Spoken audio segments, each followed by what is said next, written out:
Hey, this is my tier list of every character in Darkest Dungeon 2's backstory. Major spoilers for Darkest Dungeon 2 character backstories, Darkest Dungeon 2's main story, and how the final boss works in Darkest Dungeon 2. So, first off, I'm going to cover kind of just the general themes of Darkest Dungeon 2. Darkest Dungeon 2 is a lot about forgiveness and moving past your past mistakes, either by learning from them, growing from them, or in some cases just forgiving yourself. And how this is reflected in the final boss is that there's this one attack called Face Your Failure, where you select one of your heroes and they have to fight part of the trauma of their past. They have to move past it in one way or another. They'll always have voice lines like, "Oh, I'm not scared anymore," or "I should have killed you a long time ago," something like that. And it's real triumphant.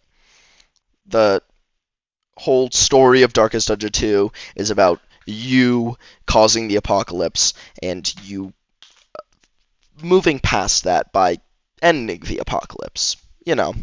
Good stuff. So how the Shrine of Reflection works is that there's this area on the map that you bring your characters to and you select one of them. And it'll tell you a bit about their backstory, either through just some prose or by giving you a little gameplay moment. These gameplay moments can be normal Darkest Dungeon gameplay, or they can be little puzzles, or they can just sort of be an in-game cutscene kind of thing. So starting off, we're going to talk about the Plague Doctor. The Plague Doctor is this genius student who has just arrived in college, and she's a big, smart fella.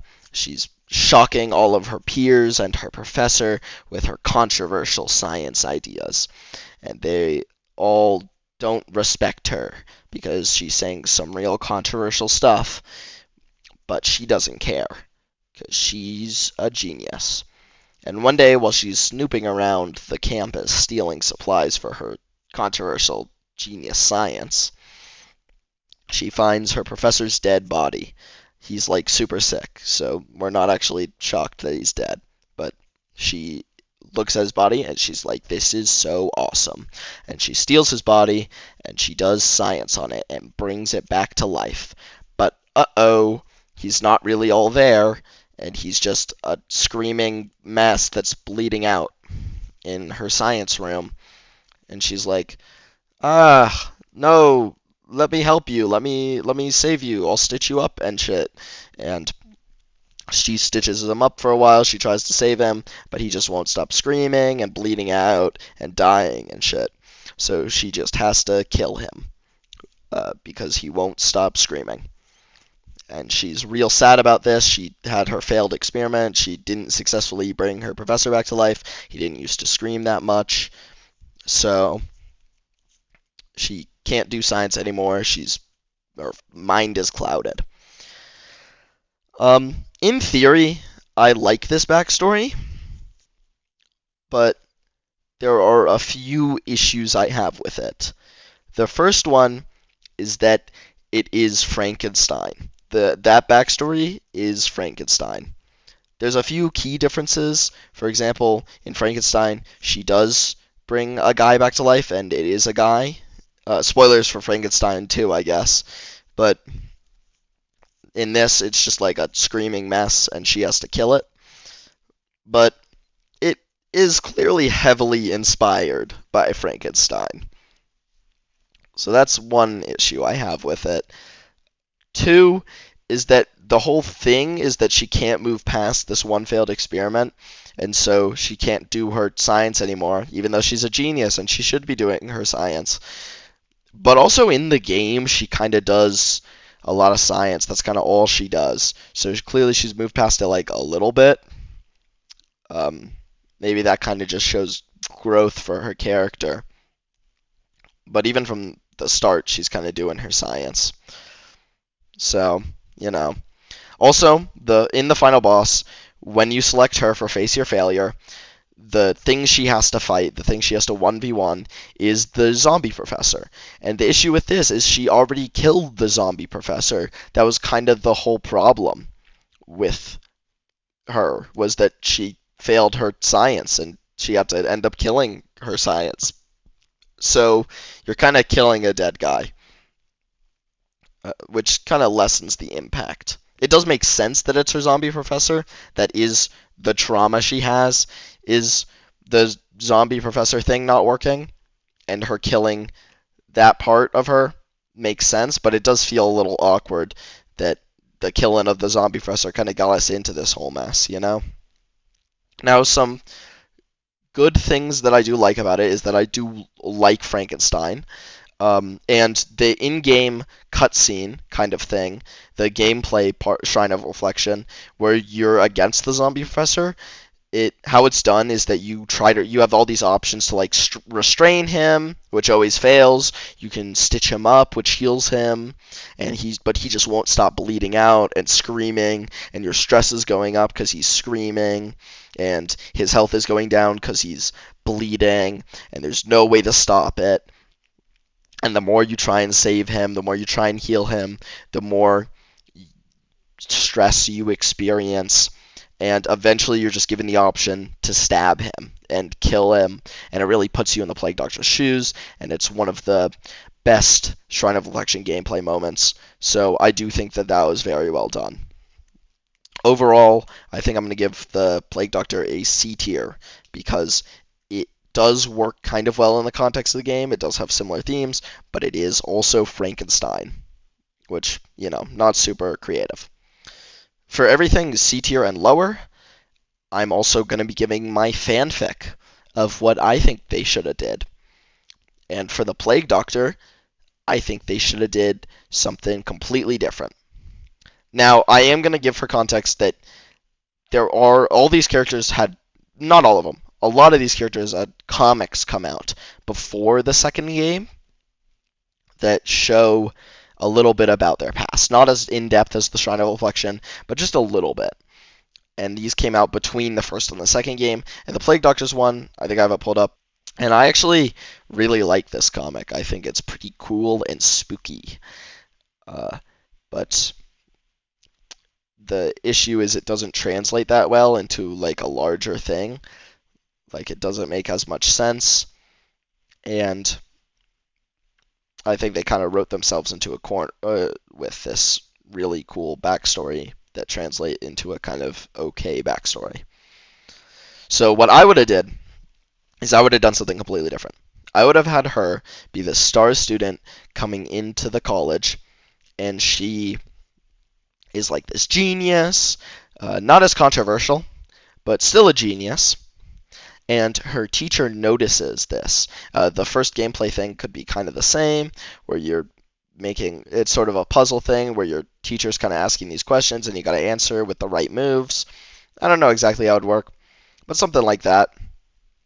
And your teacher takes notice that you're a really good student, and he invites her to like his personal research lab to be an assistant. And one day he comes in and has her make a chemical with the specific requirements he needs. And this could be a sort of puzzle where you've got some moves like one applies one burn, one blight, and one bleed to the research desk you're working on. Another one removes a burn and adds a blight and two bleed. And then another one doubles the bleed, and you have to figure out the shortest number of things to replicate what he's telling you to do. And that would be pretty cool. And then in the next one, it tells you that she's reading some kind of newspaper from the war, or like the Herald in her Times Square. I don't know how it was in fucking Middle Ages, but she hears that on the war front, there's been a new chemical weapon being used on the enemy towns, and it's turning the tides of the war and whatnot. And she's like, uh-oh, my chemical was being used to kill a bunch of people. And she feels really bad about it and really guilty. And she's like, I can't do science anymore. And it clogs her mind. And this kind of makes sense with what she does a little more, since, in the game she throws the plague grenades and stuff, and she does all the plague stuff. So that could sort of be her in the apocalypse being like, this is the only thing I've got. I'm going to grab these weapons. And then she also does the healing stuff in this game a lot more than she did in the first one. So that can be kind of her making amends with her actions. And I think that's pretty neat. And then, oh, in the final boss, when you select her, she has to fight her non-zombie professor, just the normal professor, and it's sort of like her being like, I'm never going to use my science for bad again.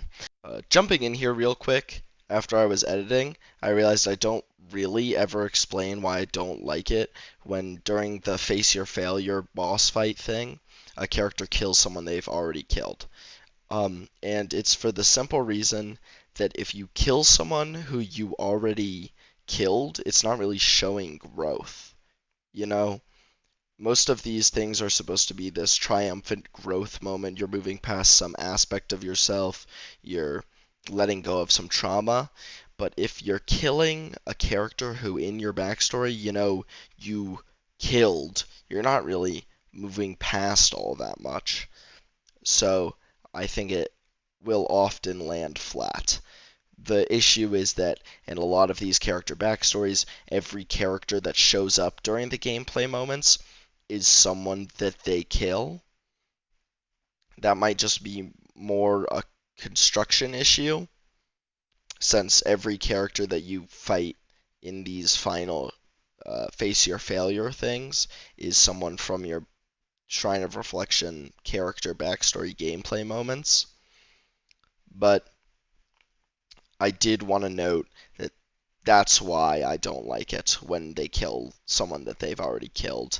And it is something that happens very often. You're going to see a lot of characters fighting uh, against people that they've already murdered. Okay, so next up we have the Grave Robber. The Grave Robber also has a comic, which we will look at. I'm not going to look at the comic for all the characters that have a comic, but I will look at them if there's something relevant or they change something. So the Grave Robber backstory is that she was this trophy wife to this rich guy. She was born in wealth, he was born in wealth, and they were married off to combine their estates. Normal Victorian era rich person shit. And he is just a total tool. He's the worst guy. He's abusive. He's sexually abusive. And one day, as he's trying to make unwanted advances towards her, she poisons him and kills him. And, buries the body, whatever. Doesn't get in trouble for that. But his years of him mismanaging their estate has left her in a lot of debt. And she's really stressed. She's like, what am I going to do about all this debt? And she notices while looking at a painting of him, a portrait that was hanging on their wall, that he was buried in his rings. So she goes out to the graveyard and she digs up his body and she steals the rings and she uses those jewelry to pay for the debt that their manor has, and then she runs away. Now free from her manor, free from her debt, to go and grave rob elsewhere. So I think that this is the best story in the entire game. I actually looked it up afterwards to see if it was stealing from something like the Frankenstein story, and I don't think it was. I just think that this was really good. And I'm going to describe why. So like I said, this game is a lot about moving past the mistakes of your past. Whether it's forgiving yourself or freeing yourself from the long reach of your bleak history, And different characters represent different stages in that journey. For example, the Plague Doctor is kind of in the middle of it. She's started moving past her mistakes, but she still is clouded by it, The Grave Robber, on the other hand, has fully finished that journey. She had this part of her that was just holding her back, her abusive husband, and she gets rid of him. And instead of being a sort of mental block that a lot of people have from their past. Like the plague doctor has this sort of lost focus, this lost passion because of the mistakes.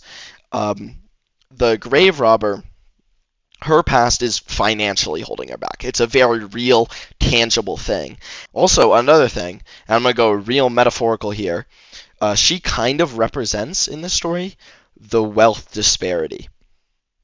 And so, what I mean by that is at the beginning, she is the victim of this wealthy man. She is kind of his property. You know, she doesn't really have freedom of her own. She can't leave him if she wanted to.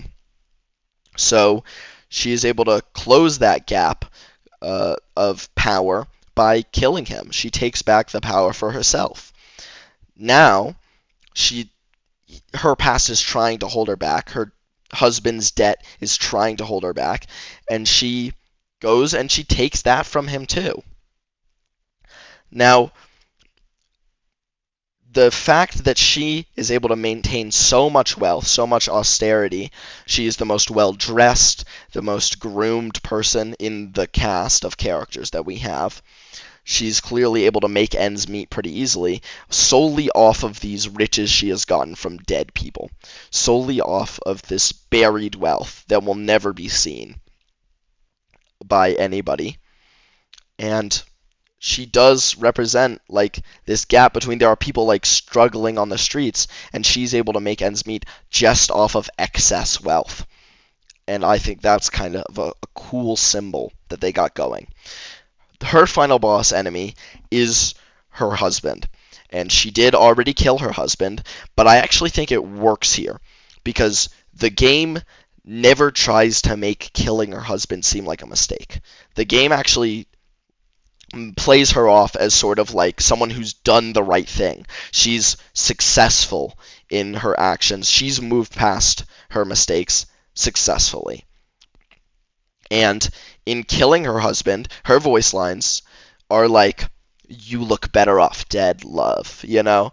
She is reinforcing that she did the right thing. So it's just kind of playing back like, oh yeah, you should kill your husband. Good job. And I support that. I think that's awesome. And also, she's the happiest character in the cast. She makes witty comments, she smiles, and she's generally a rather like snarky, but still the like cast member who's doing the best. And that kind of represents that she's completed her journey, where the others still have stuff to do. And so I like that. I think that was good, and I think she has the most interesting backstory. Nothing changed. So next up, we're going to talk about the Highwayman. He was a prisoner, but then a prison break happens, and he kills some guards, and he escapes. But freedom ain't all that it's chalked up to be, because he's on the lam, and he can't really go out and do normal person stuff. So he's got to be eating rats and shit. But one day, he decides to do one last crime, one last criminal, and he goes out and he robs a stagecoach. But he realizes, after looking in the stagecoach, uh-oh, I killed a person, and also that person's son, and I feel really bad about it. I killed a woman and a child. It's like, oh, shit. So, I think this story is okay. It's kind of trying to get at something good, I think. I think it is trying to do that, but I think it fails in a couple of ways.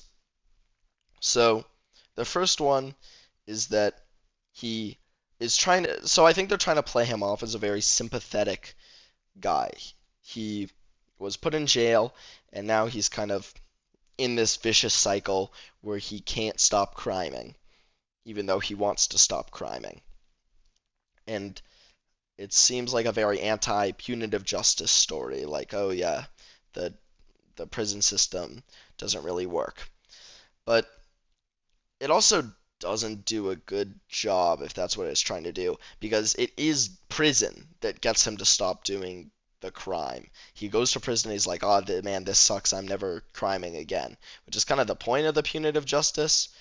So the only reason that he has to do more crime is because he ran away from prison and he now has to eat rats and shit. So I don't think it really does a good job of that. Another thing is that in the final boss, he is fighting one of the prison guards, or maybe the stagecoach person. Either way, it's someone he killed. He's fighting not the stagecoach person, but one of the stagecoach guards. Either way, he's fighting someone that he killed, and it doesn't make a whole lot of sense.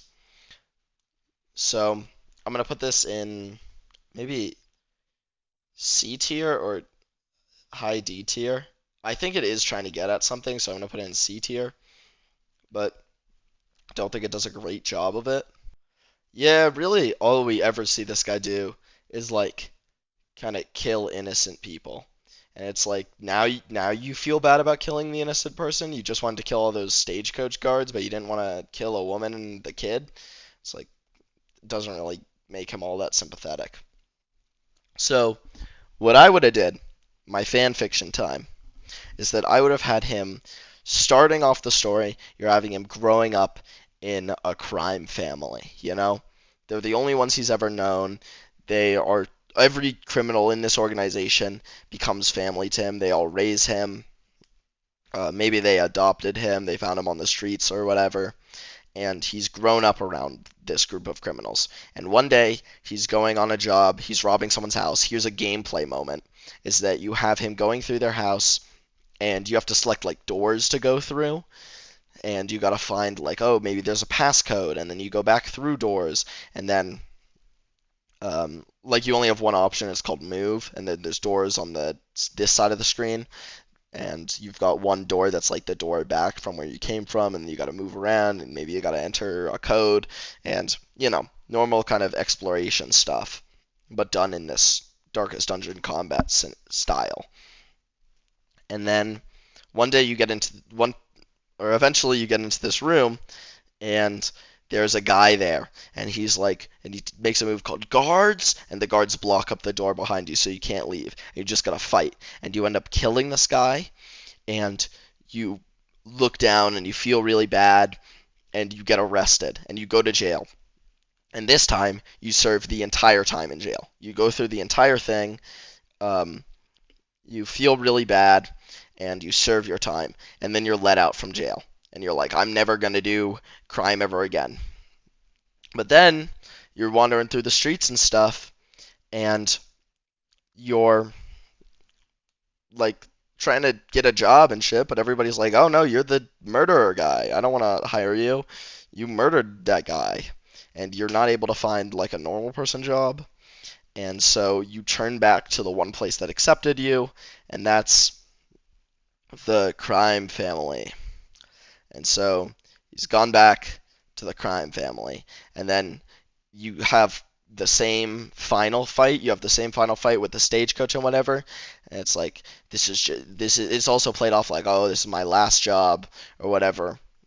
And then he ends up killing a woman and the child, but you see that the signet that they bear is the same as the signet on the house of the guy that he killed, that got him in jail originally, and you realize, oh, I killed the widow and her son. And you feel really bad about it. And this one makes him, I think, much more sympathetic, because he's just grown up in this crime family. He couldn't find a way out afterwards, and he doesn't go around killing as many innocent people that he doesn't feel bad about. He kind of feels bad about everybody he kills. So, I think it also does a better criticism of the punitive justice system, of the jail thing, because he tries to get a normal person job, but he's unable to because of his criminal record. And, that's good.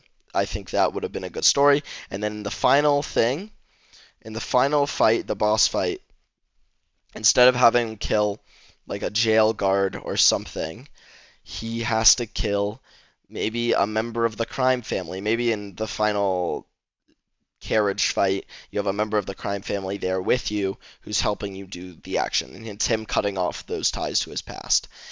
Next up, we've got the Man at Arms. The Man at Arms backstory is that he was this soldier and he was super ambitious and he wanted to be captain, and so he's like, pretty please make me captain. And the guy's like, sure. And so he gets to be captain, and he's got like this squadron of people that he commands, and then they all die because he's an incompetent captain. And he feels real bad about it, and he has these night terrors where these ghosts come and attack him, or maybe the ghosts are actually attacking him, and he's like, and he has to fight off the ghosts and whatever. And then one day he makes it out to the battlefield and he pours one out for each of the ghosts.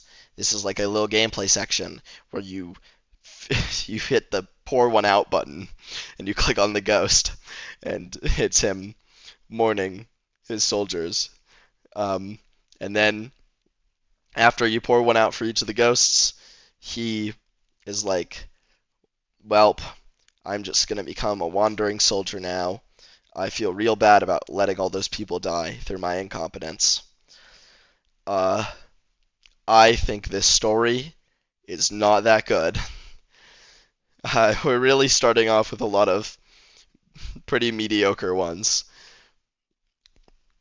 But my issues with the story is that I'm okay with the first part, where he's trying to leverage his power to, like, he's trying to beg, pretty please make me a captain, and then his over ambition gets people killed. Although I do think that stories about ambition are kind of overdone.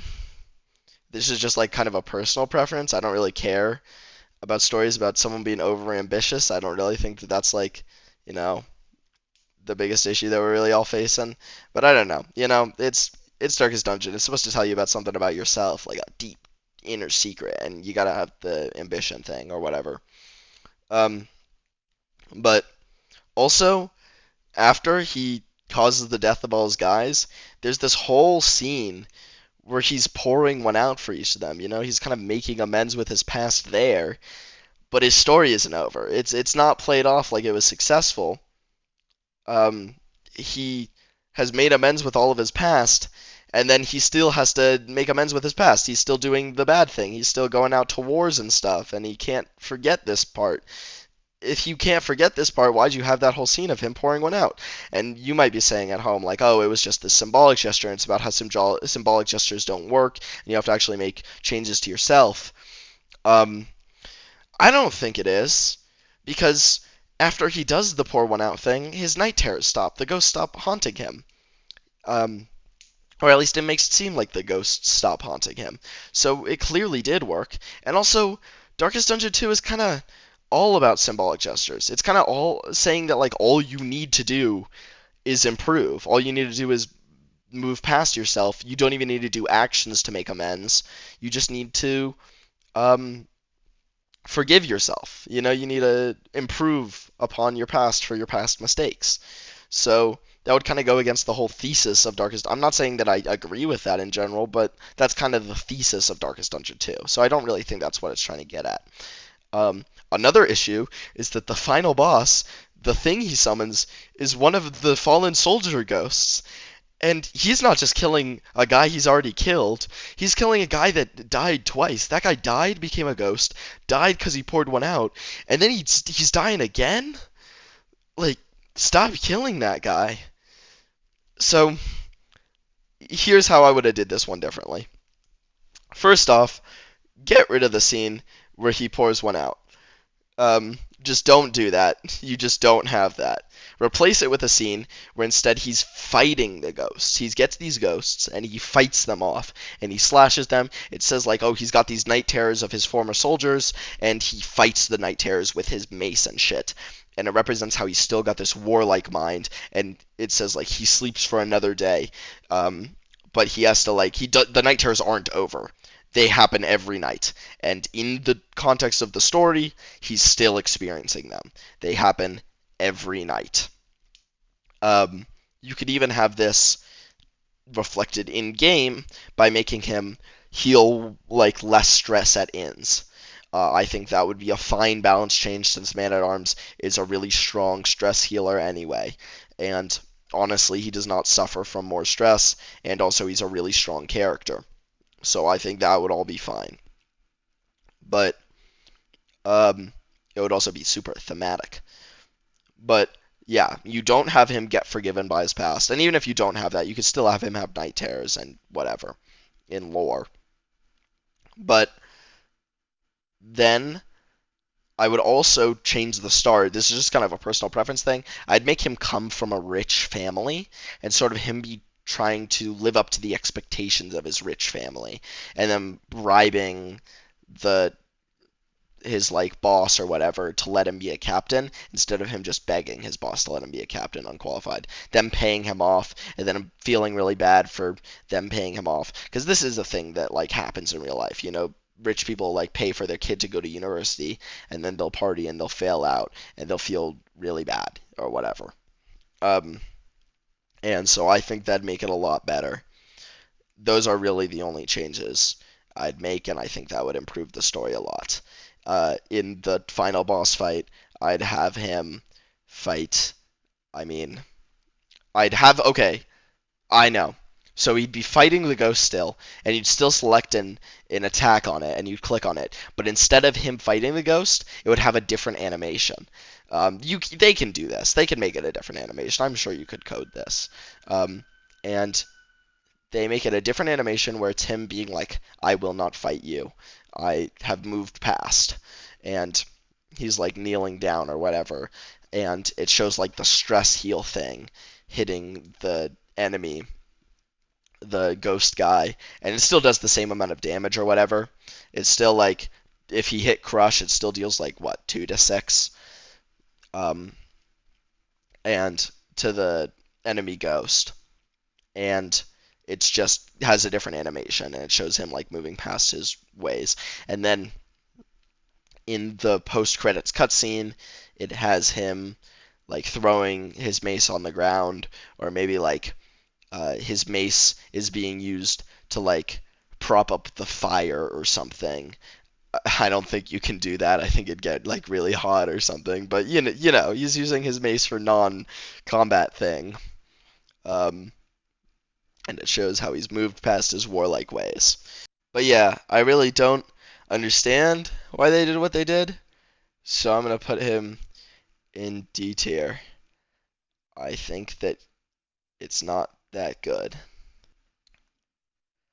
Okay, next up is the Hellion. And the Hellion's backstory is that she was this person in this tribe, this kind of like Norse themed tribe, and she's like, let me be a soldier, pretty please.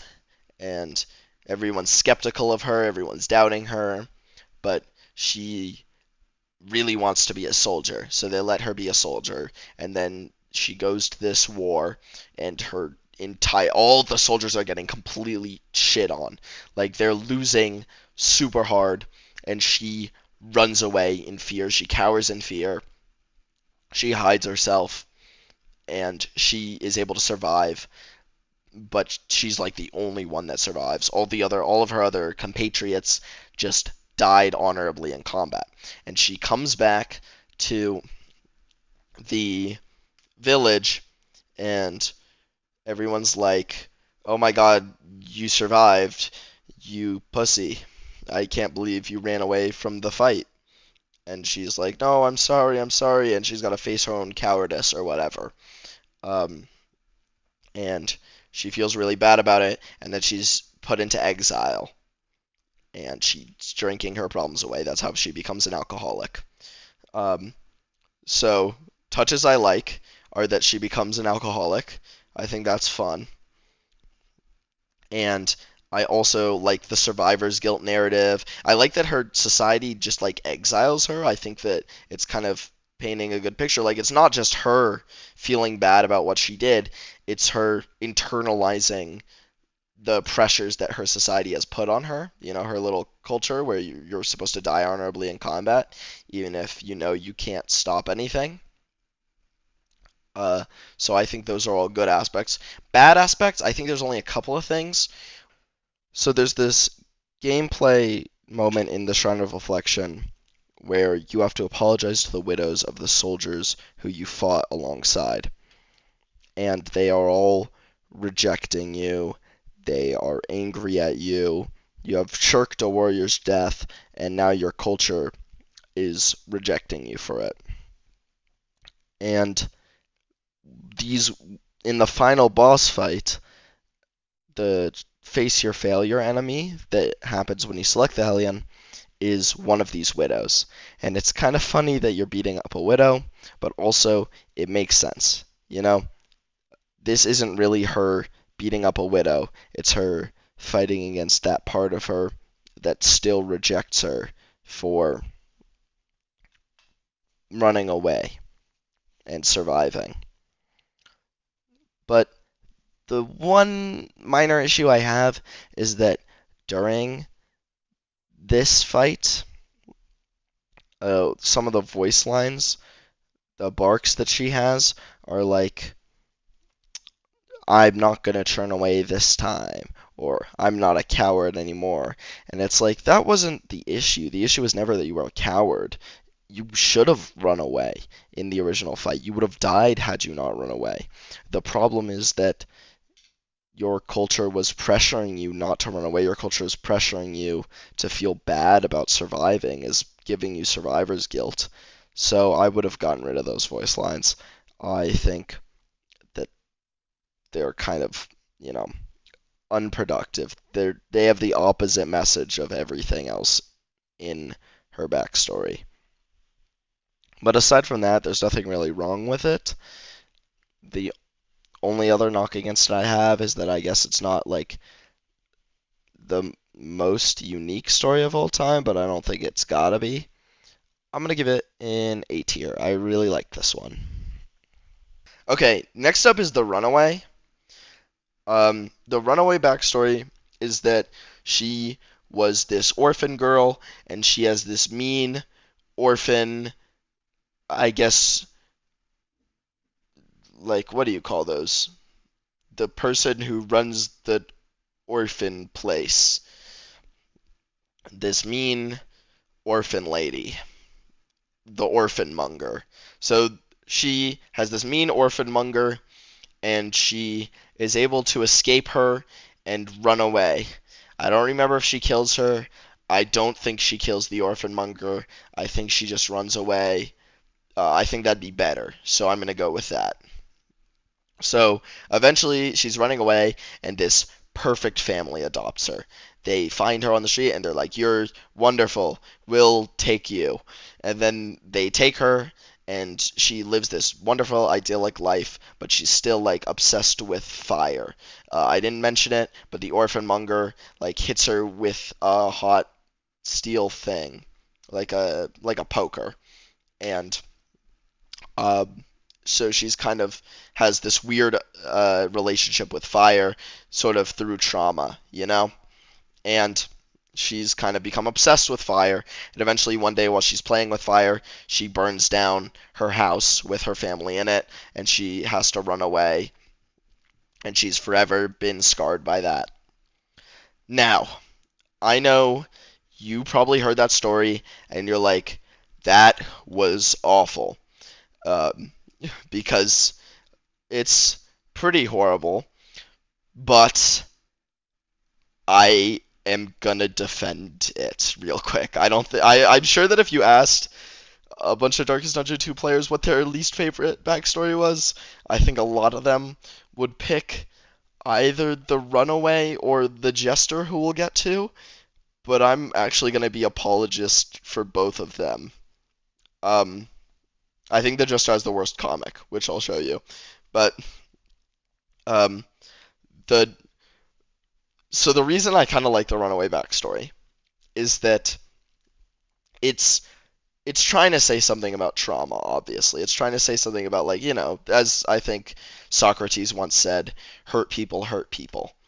And so it's sort of this narrative of like internalized trauma where she has become obsessed with fire because of the fire that has hurt her in the past, um, as sort of a coping mechanism.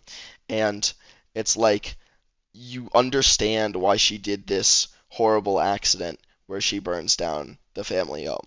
Now, of course, this is unignorably incredibly dark and edgy, and that cannot be uh, just like stepped over. This is a really fucked up story, um, but I do think it's kind of getting at something interesting there, you know. Obviously, the person that she fights in the Face Your Failure is the orphan monger lady, and I think that's good if she didn't kill the person because she's killing her there, so you're not killing a dead person, and I like that. And she's cutting off that part of her trauma, that part of her past. And I think in the splash screen, she's tending to the fire. And I also think that is okay. I'm neutral on that. I think that, you know, she's has now a good relationship with fire. I actually, maybe I kind of like that. I'm neutral positive. Um, and it's like, yeah, she's moved past that part of her. So I actually, there are some things I'd change. Like I wouldn't make it the perfect family, because then you're kind of getting at like, oh, what are you supposed to do with the trauma people? Are trauma people just horrible dangers to society? Is anyone with trauma a big old serial killer who's gonna get you killed? It's like no, but like the not no, but that's not what I mean. But like I don't think that's what the story is trying to say. I don't think that the story is trying to get you to insert yourself in the perspective of the family and be like, oh, it's a cautionary tale. You shouldn't have adopted Trauma Girl. No, I think the story is trying to put you in the perspective of her after all this stuff. And it's trying to get you to forgive her actions because you understand where they came from. Also, she was a child when she did that. You know? I would have made the family though not like the super perfect super family. I would have made them just an average family. I don't know how you really communicate that within the time. You could just say that they were an average family. They were just good. Um, because you know that way it's not like oh there's literally nothing you can do. But yeah, otherwise I think they're actually trying to get at something kind of good here. So I'm gonna put that in B tier. Next up, we have the Jester. The Jester backstory is that he was this street musician, just playing his tunes, and one day he goes out to this. She hears a noise, like this haunting melody. He goes out to the cemetery, and there's a dude there, and he's playing the haunting melody. And it's spooky, and he plays it along with him. They sort of have a jam sesh, and the jam sesh imparts on him this demonic melody. Um, and then he's become like unnaturally gifted at song, and he's like the best street musician ever of all time. And rich people hear about this, and rich people are like, we should have him over, and they invite him over. But then, they torture him because they're rich people and they're assholes. And so they start torturing him and being mean to him. And then he plays the demon song, and they all die. Um, and this story is kind of like a Reddit post. I get. It's kind of like, yeah, rich people torture me and instantly regret it, kind of thing. But and the comic is a lot like that too. Here, let's find the comic. They got him over. He's playing at this banquet, but then they're torturing him.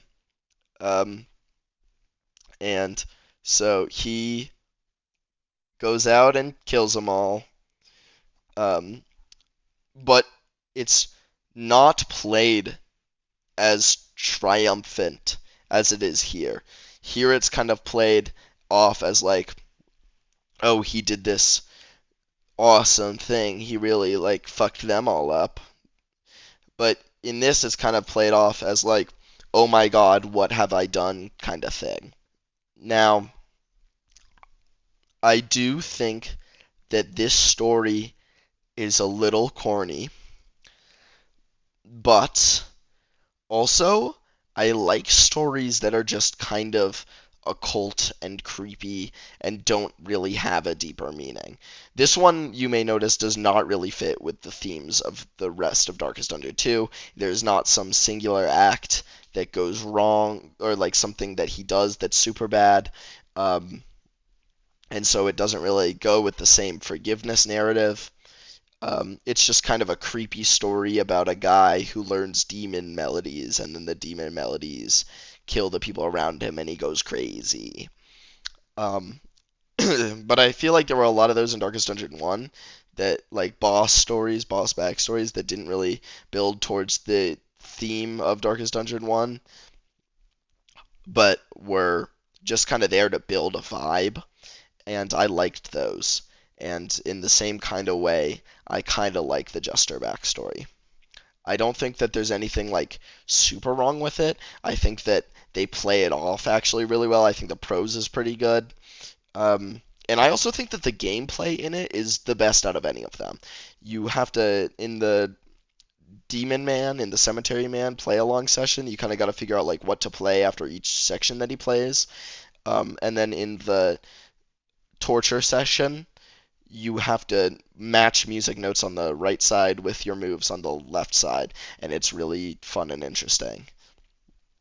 And it's probably my favorite of all the gameplay things. So overall, I'm going to give this one a high B tier. I'm going to put it at the top of B. I don't feel I can reasonably put it much higher, even though I do really enjoy it.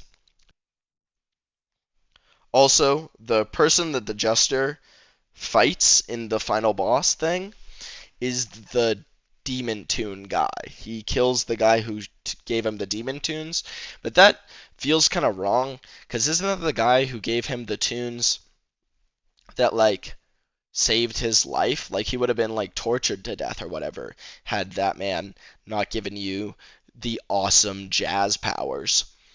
So just I don't feel like there was a good person for him to kill. Really, I think there wasn't really anybody else in his backstory either.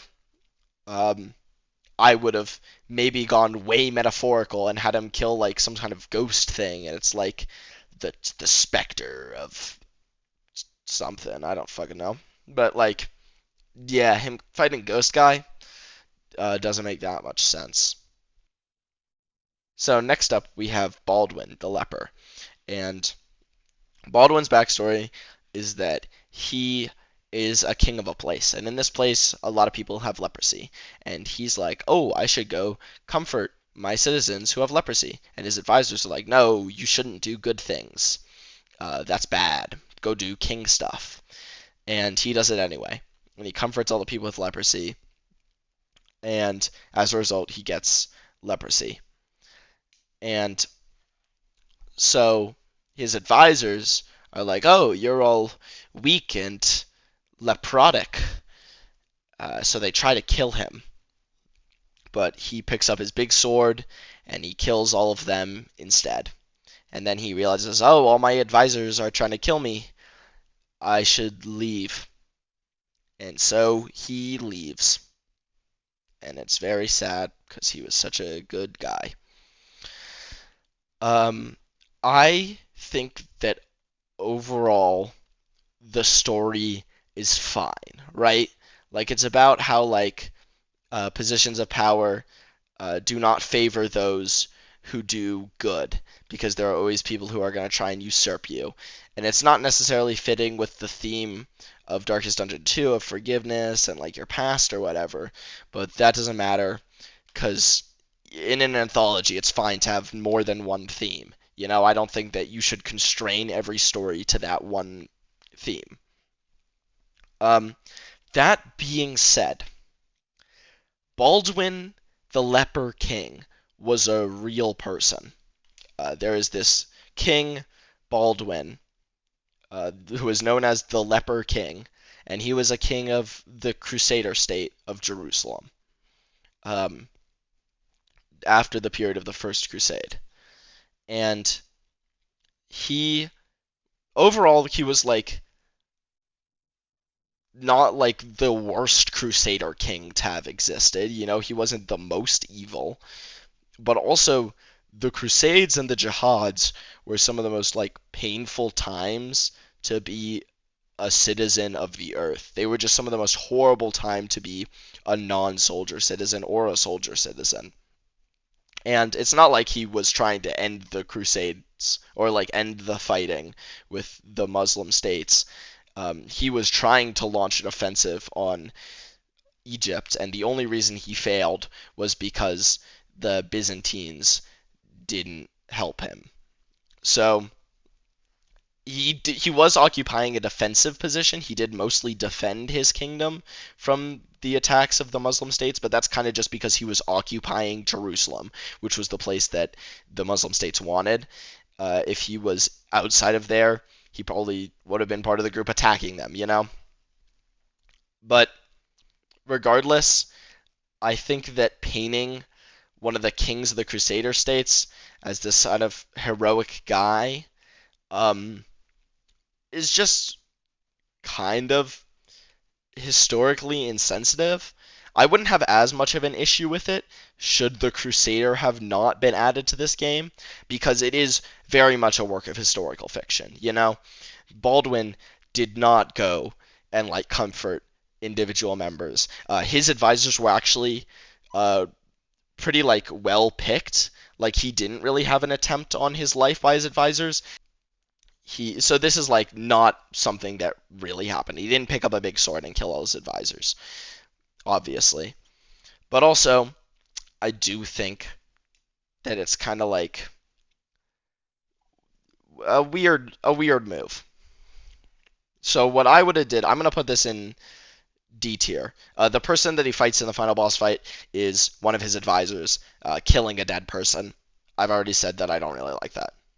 So what I would have done is I would have had the Leper King. I would have had him gain leprosy in the same way. He's still going up to these individuals in his kingdom, and he's comforting them, and he gets leprosy, even though his advisors are like, no, don't do that. And then the next one is he's in a conference, and in this conference, all of his advisors are trying to get him to go to war, you know? And he's like, no, no, no, we should hold strong, we should stay peaceful, or whatever. And we shouldn't go to war. Um, but then you're also coughing. You like every few turns you get a status condition and you have to use the move like cough or something, and it shows your worsening condition. And then eventually, when your stress reaches 10, you're like ushered out of the room. The monologue tells you like, oh, you've been ushered out of the room, and your advisors made the decision for you.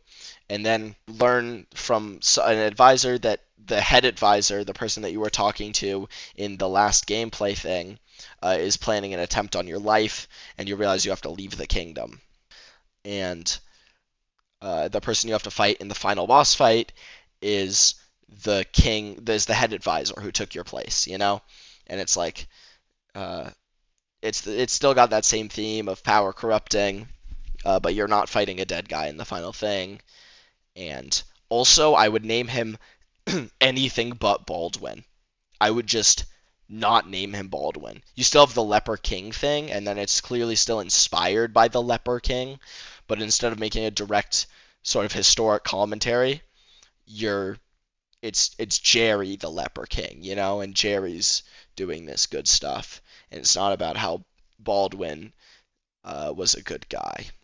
So next up, we've got the occultist, and the occultist backstory is that he was an occultist, and he's doing all this occult stuff with all of his students who are helping him with his occult stuff. And one day he does this ritual, and he goes to this like other plane of existence, this other dimension, and he finds like a horrible monster, tentacle monster, Lovecraftian horror there, and he conquers its power. And upon returning to Earth, all of his students have been churned to ash by this ritual. It was too much for them. He doesn't feel bad because he's an occultist. And he's conquered this power, this horrible eldritch power, but the monster is still within him and always looking for an opportunity to strike and take over his mind and enter this plane. And this story is awesome. I put it in S tier. It's my second favorite story in the game because, like I said with the Jester, I like stories that don't really build towards the central theme of the game, but um, instead are just cool and build a vibe. Uh, Another thing is that the monster you have to face in the final boss is that eldritch horror that is in the back of your mind, and that's really sick. You know, it's sort of like him giving up his power because he knows of the dangers it brings. He has witnessed the horrors that have come across this world as a result of these eldritch experiments, and he's like, I'm not doing that no more. And also, it's just sick. It's fucked up. It's very Darkest Dungeon 1, you know? It's got the same vibe as the like like the like the necromancer's backstory, you know? So I like it. S tier. Okay. Uh Post tier list editing me back here.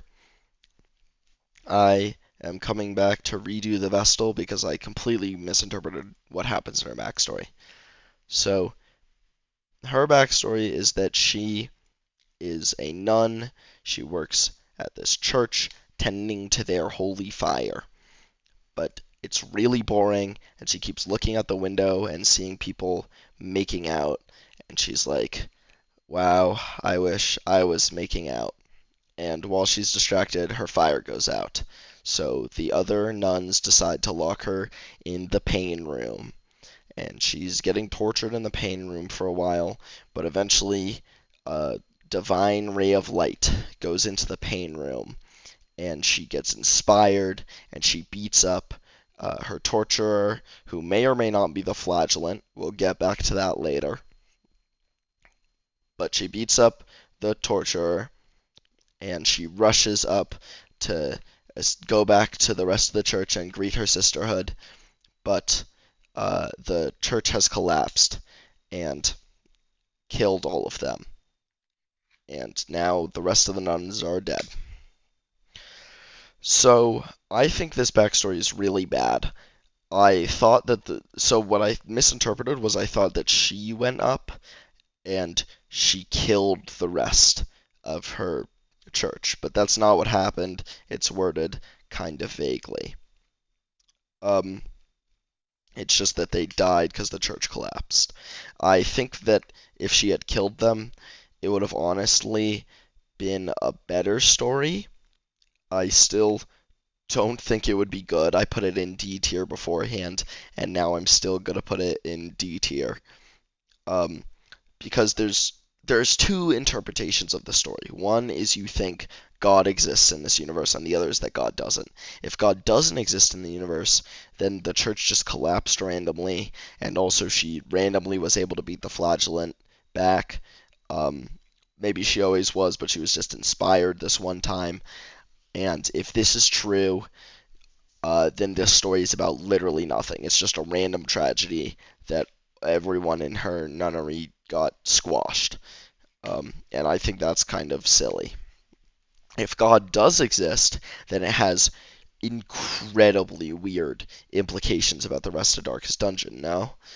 Like, I get that she has holy powers, but I always figured that was kind of just like magic or something. But if that's like God, then why doesn't God, fix all of the shit that's going on? Is God just like a lot weaker in the Darkest Dungeon universe? Like he can only heal people, and only when those people have a consecration on them, because the Vestal is not actually that good of a healer. Um, but also, it says weird things about this instance of divine justice. That God disapproves of the punitive justice of torturing the Vestal, but also does approve of the punitive justice of killing all the nuns in the nunnery. It doesn't make sense. And also, is this the only church that's getting collapsed? Because, like, all middle age church, all Middle Ages churches were doing fucked up shit. Like they would whip the nuns and they'd lock them in rooms without windows and shit. Churches did fucked up stuff back in the day, you know? Uh, and it does make it sort of seem like, oh, this one fucked up thing happened to this one person, but it's not like a real big problem because if it was, God would have fixed it. So it makes it rather silly. In fact, I actually think I'm gonna put the Vestal story in F tier. It's gonna be in D tier for the rest of the video, but like imagine it in F tier. I think it's really bad. Um, Especially if it is the flagellant. And the reason I think that it is the flagellant who is the torturer in the pain room is because all of his scars line up um, with the flagellant in one part of his backstory. So that's like really strange, right? That two members of the roster, one of them tortured another member of the roster. Um, and I'll get to also during the flagellant story why it's even sillier if it's the flagellant. It's like even more ridiculous. Now I'm gonna cut back to uh, past me to tell you my fanfic about what I would have done with the Vestal story. I will tell you what I'd do with her story, and I know you may be thinking, her story wasn't that bad, it just had like a few issues with it. There's no need to replace it entirely. Uh, but I am going to replace it entirely, and I'll tell you why when we get to the flagellant, because I have a connected solution to these guys. So, her story I'm replacing entirely. I've got full creative reign, and what I'm going to do is I'm going to have her in the church. She's still a nun or whatever, and the church is providing sanctuary to these people. And your first thing is you've got a guy on your side who's sort of like your head priest, sort of your boss as the nun, and then you've got a bunch of sick people on the right, and he tells you which person to heal. You have to select the person that he targets because he's your boss or whatever, and then you have a bunch of different healing options. Like one healing option would heal the space that they're on and also give them a debuff that makes it so that they move one to the right every turn. So and then like another one could be it heals that spot and also the space to the left, and it travels to the left every turn. And another one could be just one that is a one-time heal that's very large. And each of these people is losing health every single turn, and you have to only target the person that your boss tells you to target. And it becomes a sort of complex game of like laying down repeated heals so that you can heal different people. And your goal is to like survive a few rounds with nobody dying. Um, and then the next part of the story is that one day your boss is like, your priest boss guy is like, hey, I'm bringing all the people downstairs, don't follow me. And you're like, okay, because, you listen. And you hear screams coming from that room, but you do not follow. You hear like um, horrible noises, but you don't follow because you listen to them. And then one day, or like not one day, eventually, um, the priest guy comes up and he's this horrible eldritch monster. And you have this second gameplay part, which is you fighting this horrible eldritch monster, and you realizing you can't fight him. You just have no recourse. You've run to the armory, and this is where you get your normal Vestal outfit. And you're like, you have no recourse. He's too strong. You should have done something. You shouldn't have blindly listened to him. It's about like this blind obedience and criticizing the blind obedience. And so she ends up running away. And then the person you fight in the final boss fight is the priest boss guy. The person you fight in the final boss fight for the for the Vestal in the original game is the flagellant person who might be the flagellant. Um, so that's fine. Honestly, that's who I would have picked. Okay, next up we've got the flagellant, and the flagellant story is a personal favorite of mine. So the flagellant backstory is that he is a guy begging on the street. He's like a beggar, and he begs from these drunk guys, and they beat him up because they're assholes. But it's okay.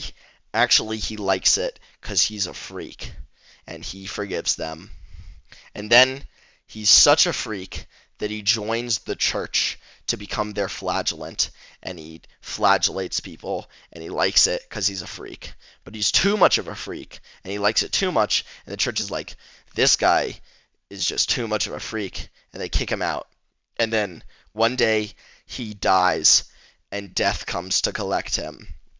Death is a wandering boss in the Darkest Dungeon 2, and this same Death comes to collect him, comes to fight him, and he beats Death up through sheer power of his freakiness.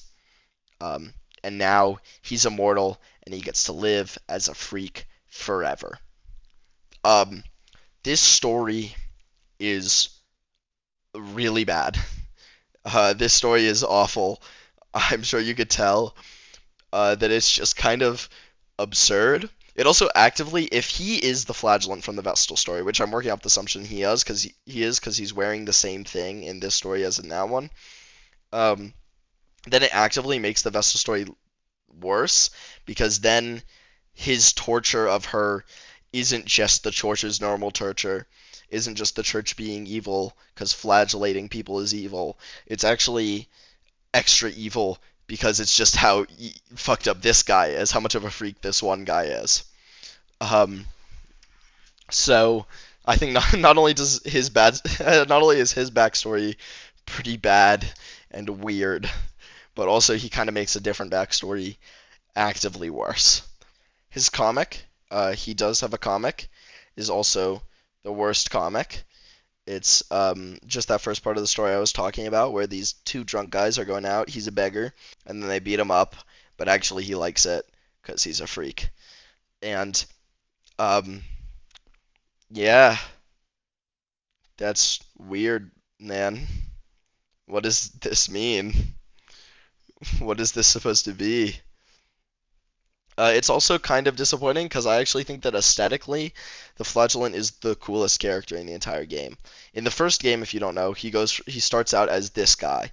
He's this human man with scars all over his body and this gleeful grin and this hood that covers this bloody cowl that covers his eyes.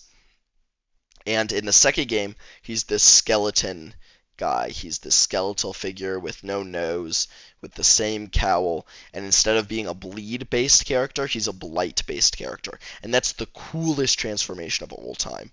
That's so sick, and it leaves you wondering, like, what happened? How did he come to be like this? And the answer is that he beat up death. And it's like, okay, yeah, I guess so. Um, but so how I would do this story, and why I've been avoiding talking about the Vestal story as much, and why I scrapped the Vestal story is I'm actually giving him the Vestal story.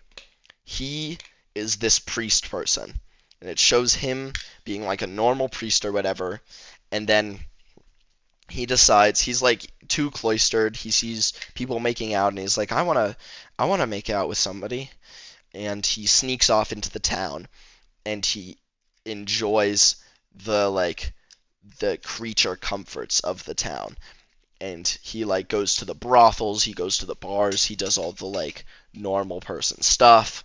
He sins it up, Vegas style.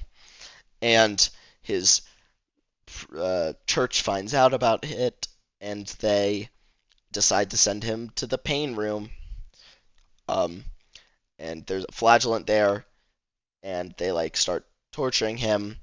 And one day, he's been in there for days, he's been tortured for days, and he decides to fight back.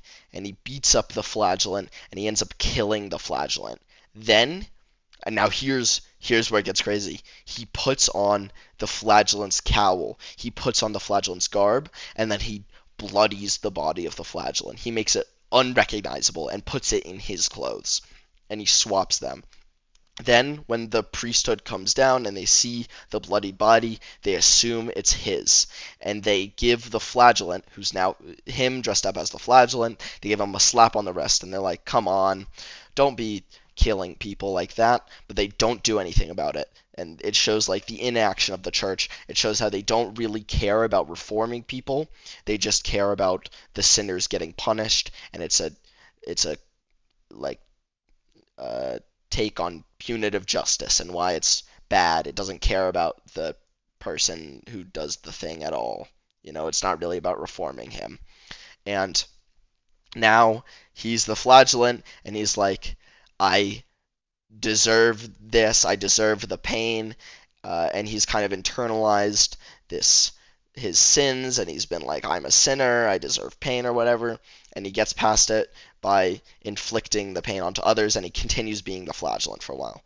Now we get to where he becomes the blight person, because the chemicals from the plague doctor story, um, fall on the church where he's working, and um, as all the people are starting to die around him, he basks in it. As all of the other church members are running away, he's like um, standing in all of the chemicals, and he's like, after all, this is what I deserve. And so he becomes this blight skeleton, horrible, disfigured monster guy. And um, isn't that just like the coolest backstory of all time? Isn't that sick? And then the fight he has in the final fight. Okay, so in the original game, the final fight is him versus himself. He's facing against himself, and it doesn't make sense because in the original story, he didn't really do anything wrong. And honestly, there's nothing wrong with him. He's kind of a king. He's kind of just letting his freak flag fly, and there's nothing really bad about him. He just likes whipping himself. To each their own. No judgment. I mean, he gets to live forever. And it doesn't really make sense that he's fighting himself. But in this, instead of fighting himself, he fights himself, but it's the him that's wearing the flagellant garb that also the flagellant who was attacking him was wearing, and it's sort of, and they look identical. That's sort of the crux of the whole story, is that they look identical when they're wearing that garb, and so you can't tell if it's the him or if it's the flagellant who originally flagellated him. So it's sort of like, whoa, maybe they're one and the same. Maybe like he sort of started to embody that, and it's like all deep and shit. And I actually think that would be hype as fuck. It would actually be like my favorite story in the game if it was like how that was. Um, and I think that that's dope. And I think I cooked with that one. But let me know in the comments how awesome my version is. Next up, we have our first DLC character. We have the Duelist. And the Duelist's backstory is that she was this fighter who went to fighter school, and then she had a teacher in fighter school, and the teacher was like, oh, you're good at fighting. I'm going to teach you how to fight better. And then they fall in love, Emmanuel Macron style. And then her and her teacher start having affairs and shit, and then one night after they have an affair, she duels her teacher and she kills him for some reason. And that's the story. I am gonna let you know now that I think that this one sucks. I think that this is a pretty weak story. I think it's better than the Flagellant story, but I still think it's quite bad. One is that they kind of play off the teacher-student love as being like this good thing. She's an adult in the story, I think. I think fighter school is like kind of college. But also it's weird. It's power dynamics, kind of strange. It's not this like beautiful love or whatever. It's like, he's her teacher. Weird. But another thing is her teacher is the person she faces in the final battle, but it's not like it was her teacher who did the bad thing. I guess it's her teacher like kind of honed her to be this war machine, and then now she's a war machine or whatever. But that's not really how the story honestly plays it off. I think the story doesn't really play it off in any good way. Um, and another issue is it doesn't make sense. She kills her teacher kind of out of nowhere. It doesn't really lead up to that at all. Um, it's just kind of because she felt like it, I guess. Um, it was notably the first time she beat her teacher in a fight, and she decides to murder him. So there could be something there. But yeah, I think this one is just kind of bad in the normal way, not in like some sort of thing where it doesn't work with the themes of the story or whatever. It's just not a good story. So what would have did? Um, I would have did where she goes to fighter school and she's got this rival who is one of her peers who she before this she thinks of herself as like the best fighter. She hasn't lost a duel, and she still hasn't lost a duel when she's got to fighter school. But then there's this rival who comes up and beats her, and every time she fights him, he beats her, he beats her, he beats her, and eventually she's kind of able to they kind of become like these sort of frenemies, and then eventually lovers, and now they're lovering on each other, and it's one of her peers, and it's not weird because he's not her teacher, and eventually after one of these affairs they get into a fight. It does it in the same way that it does it in the original story, but this time she beats the rival and she kills him. The same kind of thing. And it plays it off in the story like now she is the best fighter. She has killed her rival, and he will never have an opportunity to beat her back. She has bested him, and now she has bested him forever. And it's sort of like about how her focus on winning has superseded her uh, like love or anything about her. She's just only focused on winning or whatever. And um, her the person she fights in the final duel is herself. The boss hits on her, not hits on her. The boss hits her, and she gets another version of herself summoned, and she has to 1v1 herself, and it's sort of her beating herself and her accepting her own loss. It's a little clunky and weird because she does win, she beats herself, but you get the idea. You get the metaphor. It's her making herself lose, which is the last thing that she wants. Um, and that's pretty cool. I don't think that that's the best story of all time, but I think it's a lot better than this one. Um, Seeing as I really did not like the duelist backstory. Okay, finally, we have the Crusader. And the Crusader backstory is that he is this farmhand, and he's farming, but the harvest is not coming in well. There's not enough hands on the fields, and it's also just a bad harvest, and his family is struggling. But then the draft comes around, they're looking for new soldiers for the Crusades, and he agrees to be a soldier for the Crusades in exchange for like his family to get some money, and shit. And so he goes off and he starts crusading, and he's fighting in the war, and he fights some people, and he beats them up, and then he returns home briefly, and he sees how idyllic his home is, and he's like, I can never return. I'm a war boy now. And I think that this story is the worst story in the entire game. And I'm going to describe why. So, first off, they do not play this as like a horrors of war kind of thing. They play it off as sort of like he has heavy responsibilities kind of thing. Like it's his responsibility to go to this war, and that the war is a just holy war. All of the enemies are wearing this very evil looking garb and are not given faces, and it's supposed to be this unnamed evil enemy who you actually fight in the game as a wandering boss. Um, Unequivocally bad. And I think that this is not only a massive missed opportunity of trying to do something about how awful the Crusades and the Jihads and these holy wars were. Like, come on. This is ripe for Lovecraftian horror. It's about a time in history when everyone decided to go to war, to rape and pillage, all for the goal of, like, upholding their gods, of upholding these ambiguous entities um, that are really, between the two religions, the same god. That's why they're fighting over the same place.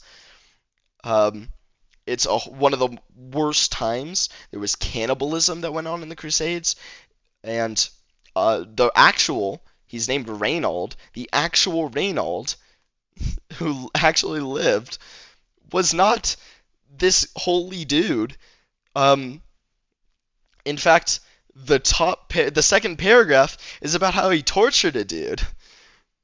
Like, and he was just like not the greatest guy. Even after um, they made peace, even after Baldwin died, and then the guy who succeeded him, Baldwin the Fifth, um, made a temporary peace with the Muslim leader Saladin. Even after that happened, Reynold still attacked supply ships going into the Arab lands because he said that the truce didn't apply to him. He was just like this big asshole, right? Like he was this crusader guy, and he did the crusader stuff. And I think that they really should have done this differently. I think it's kind of historically insensitive. They're kind of inadvertently dehumanizing the Muslims by making this story like this. Um, and that's not to say like the jihads were good or anything. They were also awful, but it's not like they were any less awful or more awful than the Crusades were too. Um, so I I don't like how they characterize the Crusader as being this holy man who has these heavy responsibilities. It's very war gamer brained. It's very, um, you know, Paradox Interactive brained. But how I would have did this story, how I would have done it, is completely different. Obviously, um, I would. This one I maybe would be okay with keeping his name as Reynold, and you'll see why. So it starts off the same way. He's this farmhand who has to join the army because he's low on funds or whatever. Um, and then when he's in the army, the first combat scene there's 4 slots on each side in a Darkest Dungeon 2 battle. There's him, and then taking up 3 slots behind him is the sort of artillery. And it's kind of just a mesh of soldiers, and it's like a bunch of faces. And then on the other side is another guy who's wearing a similar outfit to him, but a different color scheme, and then a mess of artillery. And it's sort of a mirror, and it's showing how both sides are kind of like the same.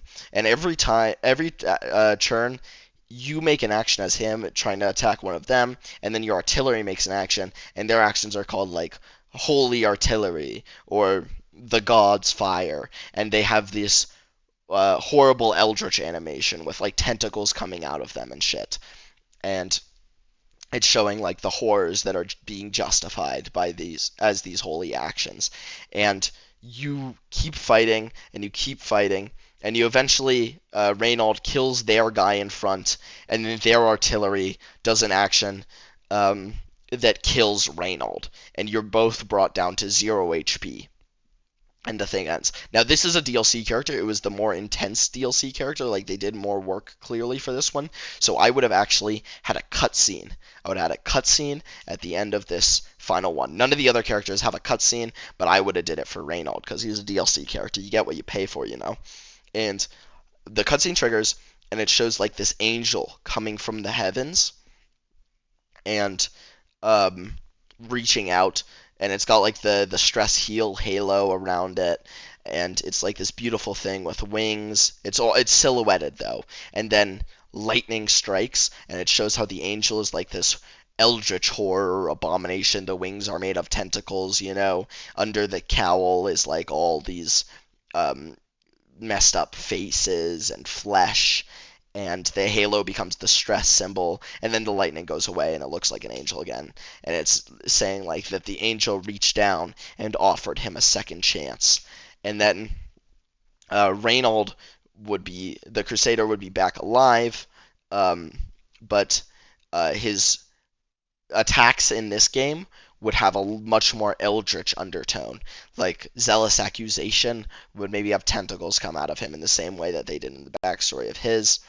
Um, and that would be how I did that. And then in the final boss fight, I would have extra DLC shit. If you choose him for Face Your Failure, you get an alternate final boss fight that's harder.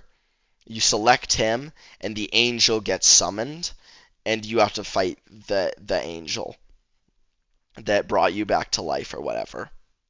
Now, last and least is the bounty hunter. The bounty hunter in this game does not have a backstory. If you take him to the Shrine of Reflection and select on him, you will leave the Shrine of Reflection. He comes with a fully kitted out kit. You don't unlock any abilities for him. You can pay for him to join your party. You don't recruit him in the same way that you recruit all these other characters. And he is just a bounty hunter. He just hunts bounties. That's his thing. And I'm going to put that in A tier. I like that. I like that they made him different. I think that's cool. So that is my tier list of all Darkest Dungeon 2 character backstories. The template will be in the description if you want to make your own. Share your opinions in the comments. And let me know any spicy hot takes you have. Thank you for watching. Have a good one.